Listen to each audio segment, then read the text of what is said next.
between Oakland and Sunrise. And we have the new Ulta Beauty opening this weekend also. Fantastic. Or give a call to 1-877-753-6727.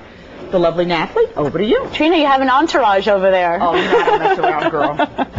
Well, if you're planning a summer vacation, you quickly come to realize how expensive everything is getting. But there are also some deals out there that you just have to look for them. And here to help us find them, we have Chris McGinnis. He's the director of Travel Skills Group, Inc. Welcome, Chris. Thanks for having me. Wonderful to have you. Okay, so for those of us that are looking to travel this summer, what are some tips? What are some advice that you can give us so we can get the best deals out there? Well, first thing that you have to remember, it is going to be a very, very busy summer this year. All indicators are that, there's a lot of pent-up demand. The economy is doing better. People really want to go.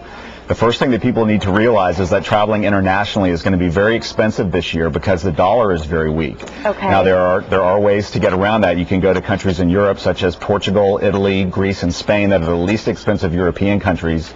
Another thing you have to watch. Beautiful I mean, I've never been, but I've heard beautiful countries, so it's not like you're going to a bad place or anything. Right. They're great, but they're just less expensive than Northern European countries. Another thing that international travelers need to be aware of are international transaction fees on credit cards.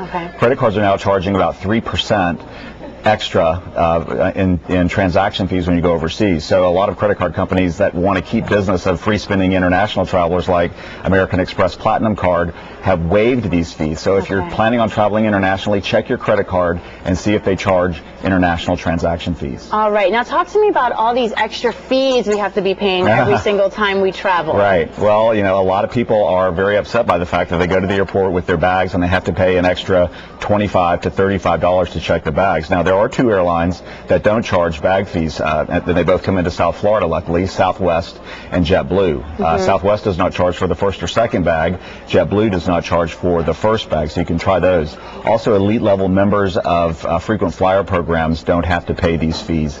And then certain credit cards don't charge people if they want to, if you carry something like an American Express card that's affiliated with Delta Airlines or a Platinum card, you get special waivers or credits on your bill to cover those fees. Okay. Now, what about all these fees that when you're buying your airplane ticket, like on one of these websites, these travel websites?